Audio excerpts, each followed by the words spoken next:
Primeiro Guaraná eu tomei na vida quando eu fiz crisma. Nós não tínhamos direito a lazer nenhum. A nossa geração era o sem futuro. No fim da primeira missa, os rapazes de cima faziam uma aposta. Qual é a primeira véia que vai cair, né? Nas freiras nós roubava a padaria toda noite, e linguiça e pão.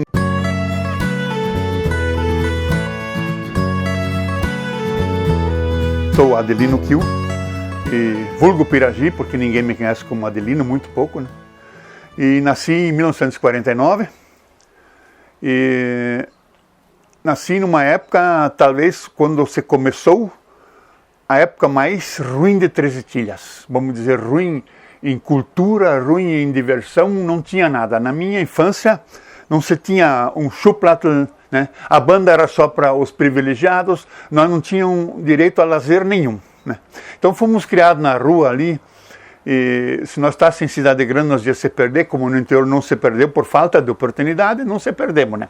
Estrada até 1960, que nós íamos na aula, não tinha nem uma pedra de paralelepípedo, era só chão sem cascalho. Então até tinha uma idade para frente, na descida da Dona Berta, que era hoje está saindo ali aquele Hotel Áustria, tinha uma descida no Carão bem lisa. No fim da primeira missa, os rapazes de cima faziam uma aposta. Qual é a primeira véia que vai cair, né? Vai ser fulano de tal, fazer uma aposta, que geralmente a metade caía de liso que era, né? Então nós dava risada assim. E eu se criamos muito pobre, fui criado pelos meus avós, que também não tinham recursos, eram assim, microagricultores, né? E fomos criados na batata mesmo, como se diz.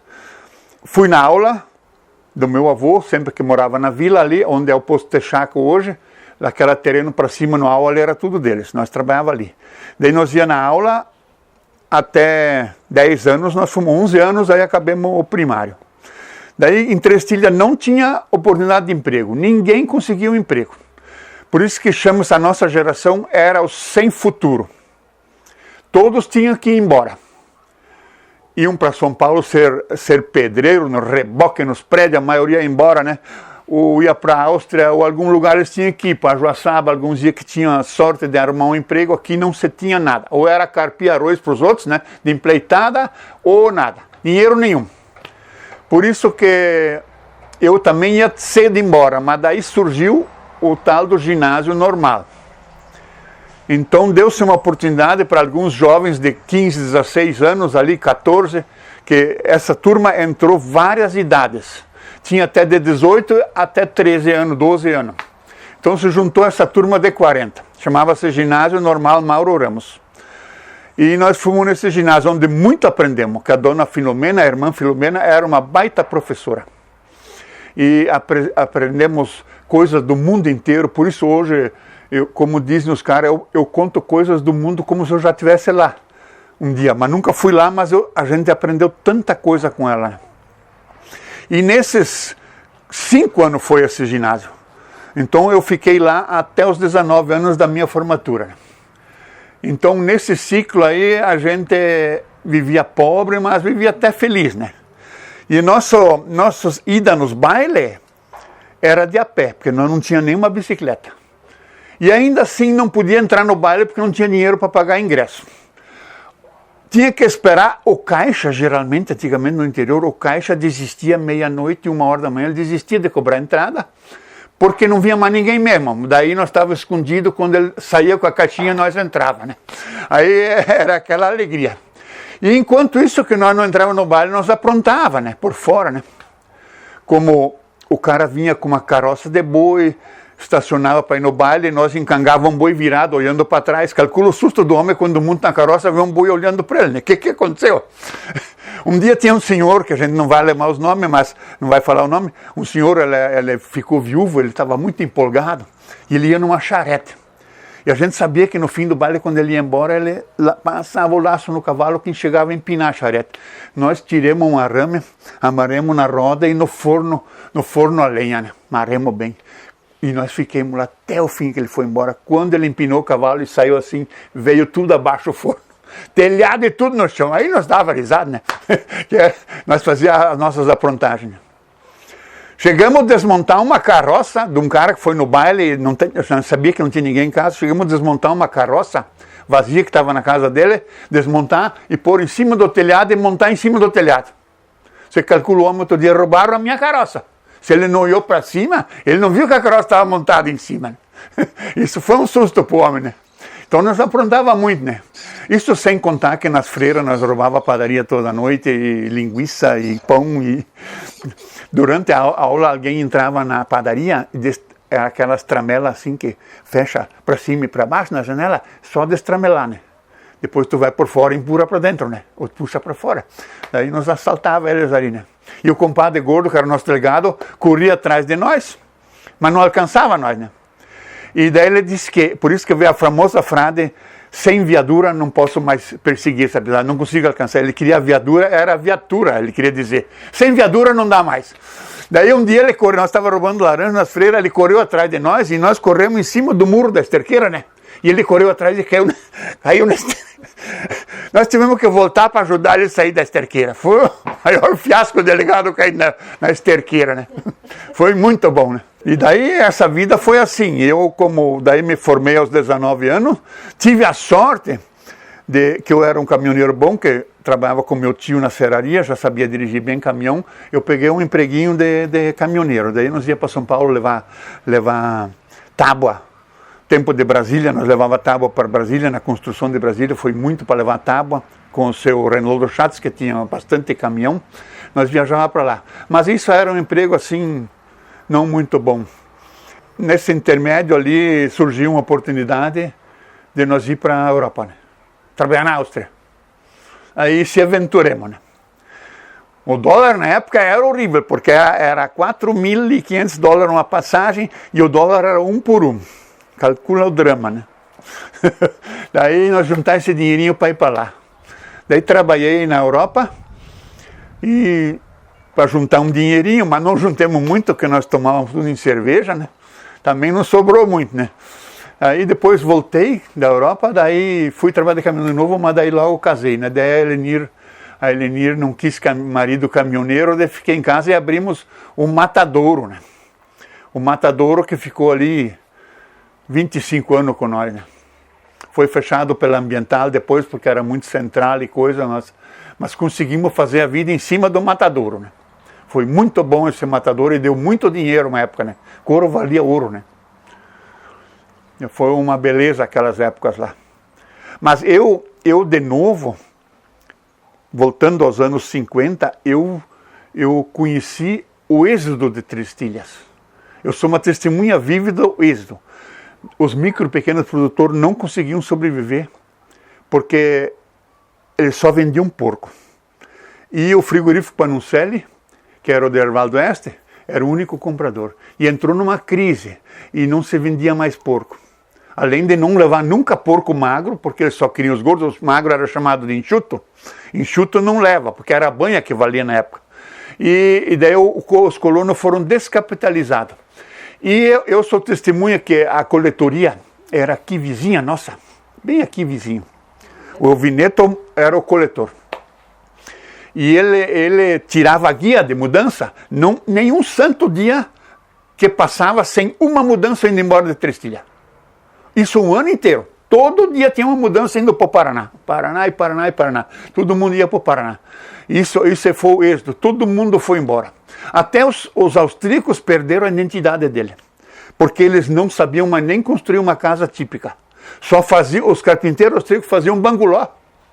Os austríacos, quando iam fazer uma casa nova, era um banguló. Perdemos tudo. Eu pensei, isso aí vai virar uma nova Bicaré, né? Porque aí era só banguló, né? E graças ao padre, que veio o Padre Kim, que nos anos 70, ali veio o Padre Kim, que começou devagarzinho essa coisa de voltar às origens, né? Voltar à construção típica, voltar a alguma coisa de cultura melhor. Daí surgiu aquela misturismo lá, né? Que a volta e meia encontra uma hoje e diz, você foi misturismo, mas agora ficou feia, né? Diz para a Elizabeth, mas agora tu ficou feia. E a Elizabeth, falando dela, ela disse que no ginásio ela era professora. Ela disse, todos os alunos, eles tinham um pouquinho de paixão por mim. Eu disse, mas não sei eu, né? Eu nunca tive. Nunca tinha paixão por você. Era muito folclórico mesmo. E a nossa vida foi assim, né? Trilhamos uma vida e vivemos felizes, né? Sou original de alemão, de 4 avós da Alemanha. 2 eram nórdicos, de Schleswig-Holstein, e outros eram da Baixa Saxônia, os Korol, né? Mas o meu avô Korol, que me criou, era um baita homem. Não porque lavava louça para mulher, mas ele era um baita homem. Né? A minha avó era analfabeta. Ela não sabia ler. E o avô, toda noite, quando eu dormia, eu escutava ele lendo romances em voz alta para ela. Que marido, né? Lendo em voz alta romances para a esposa. E o incrível que pareça, quando o meu avô morreu, deu uns 15 dias, ela conseguia ler. Eu acho que ela já sabia ler antes. Que ela só queria que outro lesse para ela, né? E ela só falava, tudo bem, schön, ela dizia, Foi uma vida interessante. Apesar de muitas dificuldades, a gente viveu feliz e fez muitos amigos, né? Depois de ter casado aqui, eu participei da fundação dos bombeiros, graças ao André Moza e ao Conrado, que tiveram a ideia e trouxeram um austríaco chamado Weckscheider, que ele fez esse intercâmbio com a Áustria aqui, daí a gente reuniu, mas de novo, eu e o Schultz e o Tarso só entramos porque faltou 3. Nós não éramos dos 7 fundadores, né? Mas faltava 3 para assinar a ata. Então nós entramos no Conselho Fiscal, o Schultz, o Tarso e o Piragi. Alguns tradicionalistas não querem que nós sejamos fundadores. Eu disse, eu não preciso ser fundador, mas a ata da fundação eu assinei, né? Já é alguma coisa, né? Então fundemos os bombeiros e daí foi uma época difícil no começo, né? Chegava, nós estávamos num evento, ter que sair apagar um fogo, aí tinha só balde e coisa, e entrar no açude e pegar com balde, era uma tristeza. O André Moza tinha o trolete dele. Quando eu comprei o trolete, nós tínhamos aumentado a frota, ficamos com 2 troletes. Aí, mozzarella, coisa assim, nós já começamos a comprar. Nós punhava dinheiro do bolso para botar combustível nos troletes, que nós não tinha dinheiro. Depois veio aqueles $18.000 uma vez ali, daí começamos a construção da sede antiga ali, que foi muito sofrido, mas conseguimos construir. A gente construiu quase tudo mesmo. Reboquemos mesmo, levantemos tijolo mesmo. Isso era um puxirão de obras só. Fizemos coisa muito bonita ali. E hoje está ali, né? Hoje eu não estou mais nativa, mas ainda faço parte dos bombeiros, né? E o primeiro Guaraná eu tomei na vida.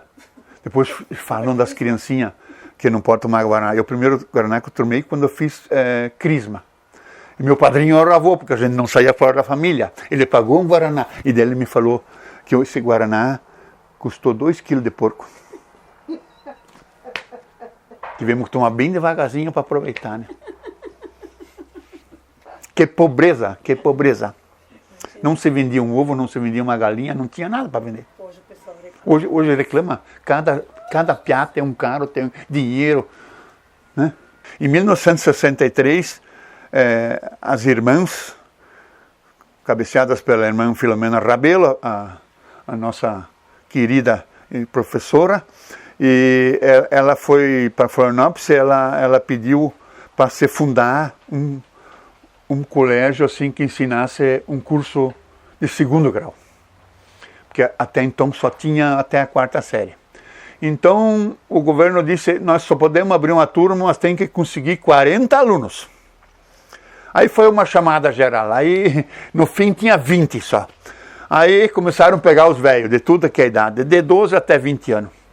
Então dava uma diferença de idade dentro da turma.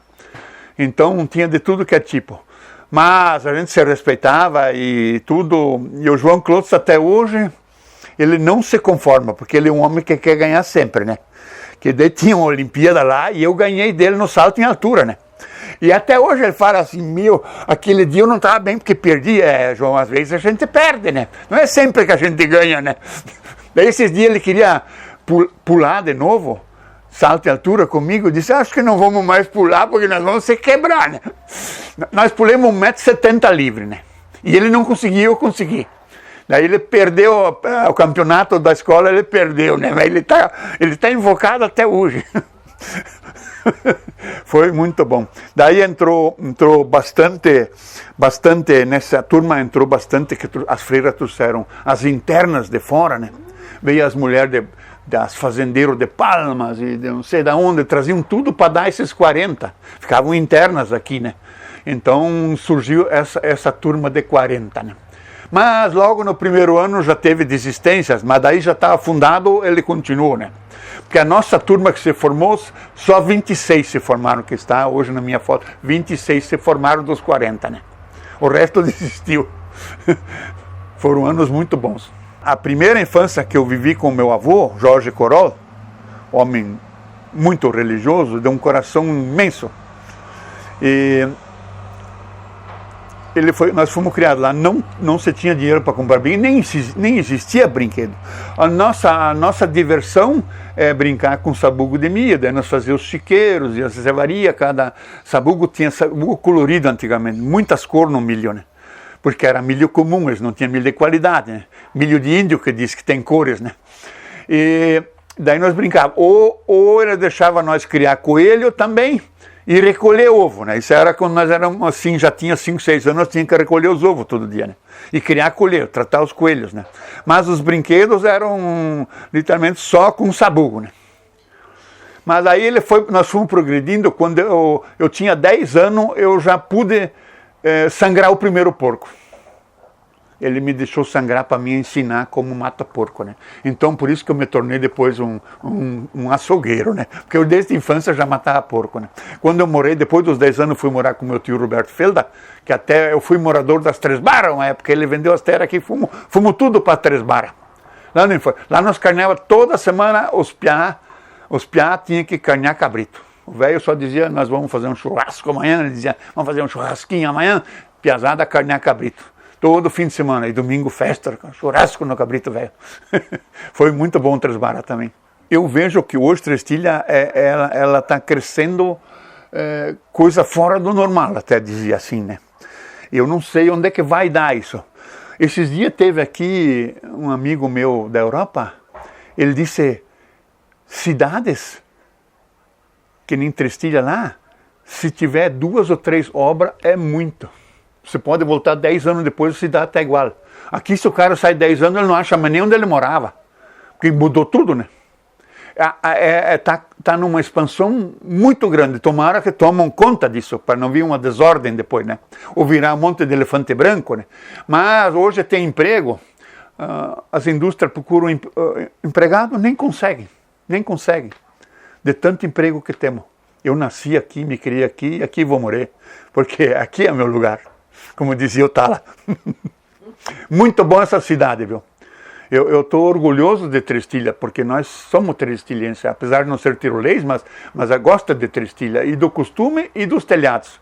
Até questionamos com o vizinho ali, que não pôs telhado em cima, mas eles convenceram que era lei, não precisa ter telhado. Eu gosto de telhado, né? E jardim, né? Você pode ver aqui em casa, tem jardim, né? Porque minha mulher é uma italiana, mas casada com alemão já virou alemão também, né? Eu fui para a Europa em 73. Fomos de navio, porque era mais barato e como nós não conhecíamos muita coisa, nós já aproveitamos a fazer um turismo já, né? Que esse navio aí, ele saía de Santos, daí parava em Rio de Janeiro, daí parava em Salvador, daí Lisboa, Barcelona, Saint-Tropez na França, e descemos em Gênova, na Itália. Aí, pegamos um trem. E quem nos acompanhava nesse navio era um padre de Trestilha, né? Eu não vou falar o nome dele. Pode falar. O Pointler, né? O Pointler. Não pode falar dele. Franz Pointler. E daí ele disse, se vocês carregar as minhas malas, ele tem um monte de mala, pesando aqui no inferno. E daí, se vocês carregar as malas, eu pago a passagem de trem, né? Eu já estava sempre meio sem dinheiro. Até na Áustria. Tá bom. Chegamos na divisa. Não, primeiro, antes da divisa, ele me manda descer em Verona. Jogamos tudo aquelas malas para fora. De repente ele viu que não era nessa estação, era Verona Velha e Verona Nova. Vecchia Nova. Não, era outra Verona, para nós descer. Joguemos todas as malas para dentro, porque lá o trem, quando fechou, se foi. Quem ficou para fora, ficou. E nós ligamos para dentro. Aí chegamos na divisa lá em cima. Aí ele disse, ficam aqui. Aí vimos pela cabeça dele de noite, chegamos lá, eram umas 2 da manhã, que ele foi lá no chefe dos guardas lá dentro. De repente veio um guarda, nós passemos por fora da alfândega com as malas.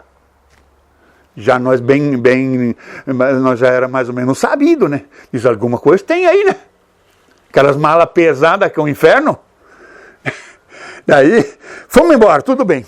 O guarda pegou nós, passemos por fora da revistação. Passemos lá onde passa os trem atrás. Assim, isso é estranho, mas tudo bem. Porque lá você tem que desembarcar no trem aqui e embarca no outro, do lado da divisa, né? Porque esse trem volta, né? Daí todo mundo tem que descer do trem para pegar outro lá, para fazer a alfândega. E daí fomos embora até lá. Aí onde nós chegamos depois em Brixlec, que fomos trabalhar lá, daí um cara me falou que era o maior contrabandista de pedra preciosa. Digo, mas sim, nós estamos presos até hoje. Até hoje nós estávamos presos lá. O homem estava fazendo contrabando de pedra. Tudo umas manias pequenas assim, mas quase tinha que dar um soco para erguer. Assim. Daí, sabe o que o Fussa disse para ele? O que tem aí dentro? Tão pesado. Ele disse, alles Bíblia. Tudo Bíblia. A Bíblia dele. Depois você viu que era contrabandista de pedra. Olha, fomos mal, viu? Daí eu peguei nesse padrão, que esse patrão nos foi indicado lá. Daí o meu amigo Fussa, ele foi trabalhar numa firma lá para botar paralelepípedo dentro do rio, né? Cada pedra de paralelepípedo pesa 1 tonelada. Daí a máquina pega e daí o cara tem que nivelar. O nivelador era o Fussa, né? Daí ele deitava no fundo do rio e manda bater até que está no nível, né? Mas disse que o arrumador lá falou que o Fussa às vezes pegava no sono e ele ia fazendo a mesma coisa, né? Deixava ele dormir. Daí, como o homem precisava de caminhoneiro, eu era caminhoneiro profissional, daí eu fui para o caminhão, né? Também foi uma coisa não fácil, né? Daí ele disse, você vai ser o auxiliar, né? Porque 2 motoristas que trabalham 24 horas, o caminhão anda 24 horas. Vai 2 motoristas, você é o ajudante e o outro é profissional. Daí, quando encontrei o cara, ele disse, meu Gott, ein Gott, dass du noch Deutsch bist. Ich hätte mir gedacht, jetzt kommt so ein Buschneger an. Ele disse assim, que é agora da América do Sul, ele pensou assim, Buschneger, ele gostou de mim. Daí fomos para a Alemanha, as partes de viagem, nós íamos na Alemanha descarregar, carregava na Brilwerke, em Colônia, blocos de motor para Fiat, tanto Torino como Nápoles e outras fábricas da Fiat. E daí, um dia ele quis ir para casa lá e nós, na casa dele, visitar os pais dele, e nós esquecemos também o Tagesbuch, nós não preenchemos o Tagesbuch. E por isso que eu estou hoje ainda com 50 e tantos anos sem carteira, sem ganhar uma multa. Aí os guardas pegam nós. Aí Tagesbuch, vem o primeiro é o Tagesbuch, né? Tantas horas você dirigiu, tantas horas eu estou no assento, tantas horas eu estou dormindo, tem que tudo fechar com o outro, né? Não estava preenchido. Daí o guarda disse, esse aqui, né? Esse aí é do Brasil. Ele disse, isso fica na África? Sim, na África, tudo bem. Deixemos por isso, eles pensam que o Brasil sempre fica na África, né? E daí o guarda disse, 20 marcos, na época era o marco, ainda não tinha o euro. 20 marcos de multa para o meu companheiro, e ele disse para ele, nada, porque você tinha que ter explicado para ele. Eu fiquei sem multa. Foi uma sorte, né? E daí nós trabalhávamos nesse trajeto, Alemanha e Itália, depois às vezes nós ia para França, às vezes para Polônia, para Iugoslávia, né? Na época ainda era Iugoslávia, hoje não é mais, tem uns 300 países lá, né? Na Iugoslávia nós fomos para Polônia bastante, e a gente conheceu todas as rodovias. Eu acho que se eu voltar hoje lá, depois de 40 e tantos anos, eu ainda não me perco nas rodovias.